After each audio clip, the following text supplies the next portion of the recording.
소망하면서 오늘 주신 말씀의 제목, 그 앞에 모임에 관하여라는 제목입니다. 모이다, 모으다, 모임이라는 이 단어들이 성경에서 나올 때는 하나님께서 택한 백성들을 회복의 메시지, 내가 이제는 너희를 모아 불러서 다시 치유해 주시고 고쳐 주시고 또한 구원해 주시고 너희들을 회복시켜 주시겠다, 이런 메시지인 것이죠. 마가복음 13장 27절에 택하신 자들을 땅 끝으로부터 하늘 끝까지 사방에서 하나님께서 모으리라. 시작에 관한 말씀은 성경 제일 처음에 구약의 창세기라고 한다면 종말에 대한 끝, 마지막에 대한 하나님의 말씀을 기록한 책은 오늘 데살로니가 후서다, 이렇게 말할 수가 있게 됩니다. 데살로니가 후서의 1장에서는 주님 재림 때에 있을 심판에 대해서 설명을 쭉 하다가 이제 오늘 본문에 있는 2장에 가서는 주님의 강림 전에 나타날 일들, 징조를 설명해 주고 있습니다. 현재 예수님은 어디에 계십니까? 하늘 보좌에 계시죠. 그리고 지금은 저와 여러분들이 있는 함께 경험하고 만진바 튀는 체험하는 하나님은 영으로 성령으로 우리와 함께 살아 역사하고 계시는 것이며, 예수님은 약속대로 다시 오실 재림하게 되실 것입니다. 다시 오실 예수님은 어떻게 오실까? 하나님께서 말씀하신 대로 승천하실 때에 그 모습 그대로 오겠다 말씀하셨습니다. 이렇게 재림에 임박한 상황들을 지나치게 민감하게 반응했던 데살로니가 교회, 그들은 심지어 하던 일들을 멈추고 주님을 기다립니다. 기다리는 동안에 시간이 지체되니 주변에 있는 친구들, 이웃들, 가족들 한 사람 한 사람 죽어갑니다.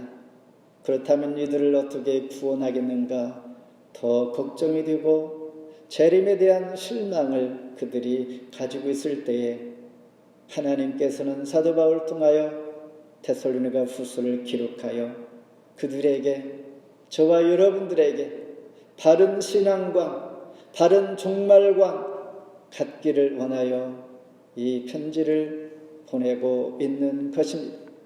이 편지를 통하여 바른 종말관, 신앙관 다시 한번 생각하면서 한 주 동안 승리하기를 원합니다. 먼저 그리스도의 강림에 대한 말씀 1절 우리 한 목소리로 읽습니다. 형제들아, 우리가 너희에게 구하는 것은 우리 주 예수 그리스도의 강림하심과 우리가 그 앞에 모임에 관하여.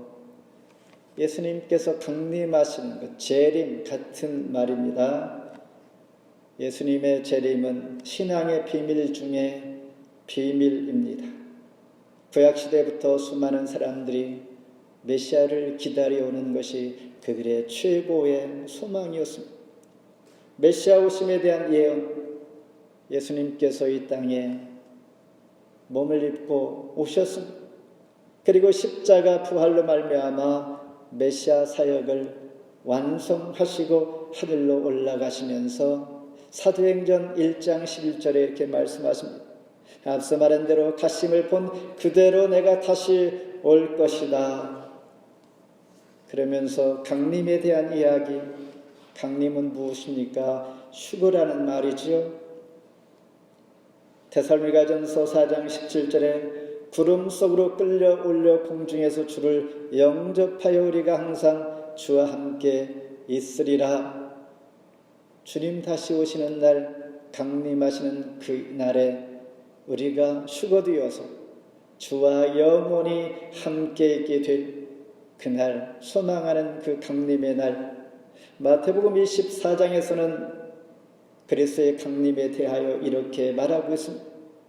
주님 강림할 때가 되어지면 많은 사람이 주의 이름으로 자신을 그리스도라 미혹하며 난리와 난리가 일어날 것이며 이런 소문을 들을 것이며 주의 이름 때문에 믿는 자들이 미움을 받을 것이며 마지막 때에 사랑이 식어질 것이며 그러나 끝까지 견디는 자는 구원을 얻으리라. 환난 후에 인자가 구름을 타고 이 땅에 오실 것이며 영광과 능력을 모두가 눈으로 볼 것이다 말씀했습니다. 그날이 되어지면 정말 마태복음 24장 41절처럼 두 사람이 밭에서 일을 하는데 한 사람은 데려감을 당하고 다른 한 사람은 버림을 당할 것이다 말씀했습니다. 누가복음 17장 35절에서도 두 여자가 함께 맷돌을 갈고 있는데 하나는 데려감을 당하고 하나는 버려둠을 당할 것이니라. 이런 상황들이 있을 것인데 그때가 되면 말이 쉽지만은 얼마나 당황스럽고 심각하고 실망하고 기뻐하며 즐거워하며 시비가 엇갈리는 그런 상황이 올 것이다 라는 것. 그러면서 사도 바울은 데살로니가 교회에게 5절에 이렇게 말합니다. 너에게 말한 것을 기억하지 못하느냐. 사실 우리가 하나님 말씀들을 못 들은 것이 아닙니다. 너무나 많이 들어왔고 잘합니다. 그러나 기억 속에서 쉽게 잊어버리고 말씀을 지키지 못하고 지켜 살지 못하는 것뿐이다라는 것입니다. 데살로니가 교회를 향하여 사도 바울은 너희가 내가 한 말을 기억하지 왜 못하느냐 말씀합니다. 세상의 모든 일들은 하나님의 주권 밖에서 일어난 일은 하나도 없습니다. 앞으로도 그럴 것이며 주의 강림 그날과 시기 또한 우리가 알 수 없으나 오직 주님을 붙잡고 있는 자가 끝까지 견디는 자가 구원을 받게 됩니다. 그러니 정말 우리가 살면서 두려워할 것이 많이 있지만은 진짜 두려워할 것을 두려워할 분을 두려워하는 것이 진정한 하나님의 사람인 것입니다. 우리는 살아가면서 누구를 제일 두려워합니까? 어떤 삶을 두려워합니까? 내 신앙이 떨어질까? 내가 믿음이 떨어질까? 내가 의지할 하나님께서 나와 함께하지 않을까? 이것을 두려워하라는 것입니다. 오직 하나님만이, 하나님 주권만이 모든 역사가 일어나게 하시는 것이죠. 두 번째는 요동치 않는 마음이 필요합니다. 2절 같이 읽습니다. 영으로나 또는 말로나 또는 우리에게서 받았다는 편지로다. 주의 날이 이르렀다고 해서 쉽게 마음이 흔들리거나 두려워하거나 하지 말아야 한다는 것이라. 한국교회의 130년 역사에서 백과부, 백선행이란 여집사님이 계셨습니다. 교과서에도 나옵니다. 이분은 수원에서 출생해서 어려서 평양으로 이사를 갔습니다. 그때 나이가 7살이었습니다. 옛날에는 결혼을 일찍 했으니 그는 14살에 결혼했는데 2년 만에 남편을 잃게 됩니다. 그러다 보니 그는 과부가 되었고 그의 엄마와 함께 살면서 굳은 일을 하며 돈을 모으기 시작하여 모은 재산 모두가 2,000냥, 지금으로 치면 약 3억 가까이 된다고 합니다. 그런데 이 모은 돈을 가지고 친척에게 선산을 하나 사달라고 했는데 그분이 돈을 많이 자기 주머니에 챙기고 돌산을 사준 것입니다. 그런데 성경에서 그래도 범사에 감사해야지라는 말씀 붙들고 사는 이 믿음 좋은 백과부는 워낙 선행한 좋은 일을 많이 하다 보니 별명이 이름이 되어서 선행하다 보니 이분은 백선행이라고 불렀습니다. 범사에 감사하라 그러면서도 속였지만은 그냥 이해해 줍니다. 그런데 어느 날 일본에서 사업가가 찾아와 그 돌살을 나에게 팔라라고 하니 이 여집사는 말하기를 이 돌산은 쓸모없는 돌만 있는 산인데 내가 어떻게 부끄럽게 당신한테 팔겠는가? 당신이 손해보는 이 산을 내 팔겠는가? 당신을 위해서 내가 팔지 않겠다고 거절합니다.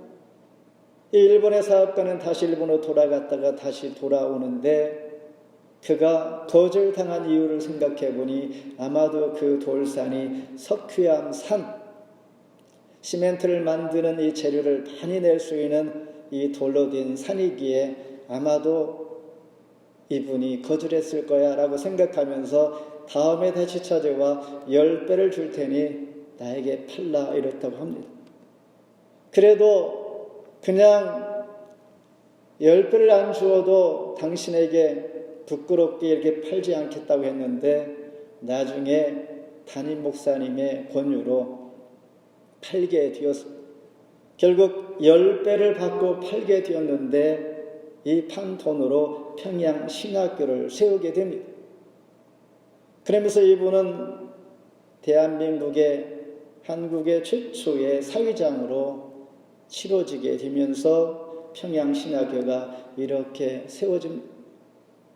이분의 귀한 믿음, 견고한 믿음, 하나님 말씀대로 살다 보니 손해를 당했지만은 그것을 손해로 여기지 않고 하나님 말씀대로 그래 내가 손해 당할지라도 범사에 감사라고 했지 믿음을 붙들고 살다 보니 손해는 무슨 손해요? 10배를 받게 되어지고 귀한 이름을 남기며 역사에 참으로 이름조차 과부가 아니라 선행이 되어 오늘 우리에게도 귀한 귀감이 되어지는 이런 이야기를 남기게 되고 그의 삶이 이런 아름다운 삶이 되었다는 것입니다.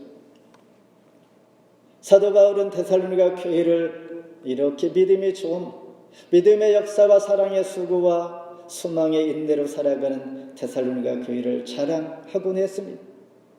핍박을 잘 이겨내고 믿음 좋은 이 교회, 그러나 자랑하는 교회도 문제가 있어서 어쩔 수 없이 편지를 쓰게 되는데 그들은 주의 날이 이르렀다고 잘못된 재림 종말권을 가지고 혼란에 빠져 있는 것을 알게 됩니다.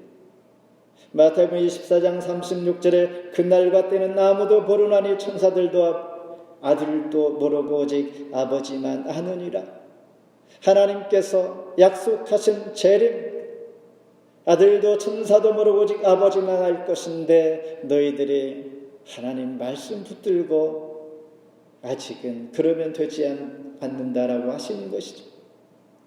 이렇게 흔들리고 불안하고 그리고 잘못된 신앙관으로 힘들어하는 이 모든 현상, 우리가 살아가면서 지금 코로나 시대에 느끼는 어려운 이 과정, 상황들, 그러면서 자연스럽게 재림에 대한 갈망이 우리 안에 있는 것이죠. 하나님께서 다시 오시마 약속한 그 때가 가까이 왔다라고 하는 것을 우리가 스스로가 알게 되고 세상 모든 사람들이 정말 말세요 때가 온 것 아닌가라는 생각을 하게 됩니다. 사도 바울은 데살로니가 교회에게 흔들리거나 두려워하지 말라라고 말합니다. 진리의 말씀을 꼭 붙들고 살기를 원합니다. 사람들은 이상하게 검증이 되지 않은 미혹에 빠지면 진리를 붙들지 아니하고 오히려 신비한 것에 검증 어려운 것에 붙들고 살아가는 경향이 많이 있죠. 맹목적으로 따르는 것들, 어리석음을 범할 수밖에 없는 것, 오직 주의 영광이 드러나며 성도가 온전해지는 그날, 강림하시는 그날 소망 중에 우리는 인내해야겠지만은 아직은 정확하지 않은 것을 가지고 우리가 삶에 두려워하거나 흔들려서는 되지 않는다라는 것입니다. 오히려 기뻐하고 즐거워할 그날을 소망하면 지금 열심히 살 수 있다라는 것입니다. 저와 여러분은 이런 소망 가운데 합당한 자로 오늘도 하나님 앞에 서 있는가? 사도 바울은 이렇게 고백합니다. 갈라디아서 2장 20절에 내가 그리스도와 함께 십자가에 못 박혔습니다. 그런즉 이제는 내가 사는 것이 아니요 오직 내 안에 그리스도께서 사십니다. 이제 내가 육체 가운데 사는 것은 나를 사랑하사 나를 위하여 자기 자신을 버리신 하나님의 아들을 믿는 믿음 안에서 내가 살고 있습니다. 믿음 안에서 살고 있으니까 성전을 나서면 이것도 잠시 잊어버리고 한 주 동안 참 방황하면서 고뇌하면서 살아가는 우리 모습을 다시 한번 돌아보면서 이번 주만은 하나님 말씀 은혜 가운데 붙들고 내가 서야지 라는 결심, 이런 마음이 필요합니다. 마지막으로 주의해야 할 미혹 3절 같이 한번 읽습니다. 누가 어떻게 하여도 너희가 미혹되지 말라. 먼저 배교하는 일이 있고 저 불법의 사랑 곧 멸망의 아들이 나타나기 전에는 그날이 이르지 아니하리니. 아멘. 저는 어제에 이런 전화를 했습니다. 제 셀폰에 필요한 앱이 활성화가 되지 않는 것은 평소에 잘 사용하던 것이었는데, 그래서 결국 컨택하여 앱 스토어 디벨로퍼에게 전화를 했습니다. 전화를 하니 전화상의 설명도 잘 해주지만은 나의 폰의 스크린 직접 보면서 설명을 해주겠다고 하는 것이었습니다. 그러라고 했습니다. 그런데 제 셀폰을 켜있는 상태에서 셀폰에 화살표가 갑자기 나타나더니 이 아이콘을 누르세요. 다음에는 어떻게 한번 해보세요. 계속 가르쳐주는 거예요.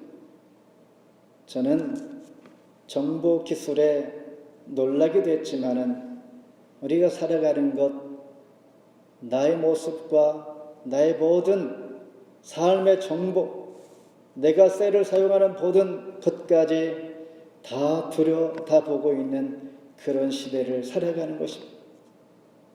페이북도 그렇고 모든 SNS, 그러나 우리가 그거 없이 살 수는 없습니다. 저는 어느 날 이런 생각을 많이 했죠. 여기 안 해야지, 절제해야지 라고 하면서 가능하면 안 하려고 했는데 안 할 수가 없기에 무슨 생각을 했냐면, 안 할 수는 없고 그래, 내가 내 인생 내 모습을 투명하게 해야지. 이런 결정만이 이 세상 정보화 시대에 우리가 살아갈 수 있겠다라는 생각을 하면서 누가 볼지라도 투명하게 내가 정리를 하면서 살아가야지, 그리고 사용해야지라는 생각을 하게 됩니다. 이렇게 정보는 신입니다. 정보는 개인뿐만 아니라 한 기업체를 무너뜨릴 수 있는 놀라운 힘도 있는 것이죠. 그런데 가짜 정보가 있기에 우리는 또 미혹에 주의해야 합니다. 가짜가 정보에 있기에 팩트 체크라는 것이 또한 있지 않습니까? 정보는 말에서 시작이 됐습니다. 미혹이라는 것도 말에서 시작이 되는 것이죠. 어떤 말을 듣느냐에 따라서 갑자기 내가 상황과 내 판단과 흐려지고 내 가는 길이 흔들릴 수가 있는 것입니다. 잘못된 미혹에 빠지면 흔들려 결국 불법과 멸망의 길을 갈 수밖에 없는 무서운 것, 미혹에 주의하라. 사도 바울은 데살로니가 교회에게 부탁을 하는 것입니다. 미혹이란 말은 무슨 뜻인가? 성경적인 특징은 진리를 견고히 잡지 아니할 때라는 것, 그리고 세상의 풍랑에 휩쓸려 진리를 버리고 진리 곁에서 빙빙 맴돌다가 진리를 떠나버리는 것이 미혹이다라는 것입니다. 그리고 배도라는 말은 배신이라는, 백슬립이란 말인데, 창세기 2장 16, 17절에 아담과 하와가 하나님께서 금지한 에덴 동산의 중앙실과만을 먹지 말라 했을 때 그 약속을 깨버린 아담과 하와, 하나님을 배도한 것이요 결국 동산에서 쫓겨나게 됩니다.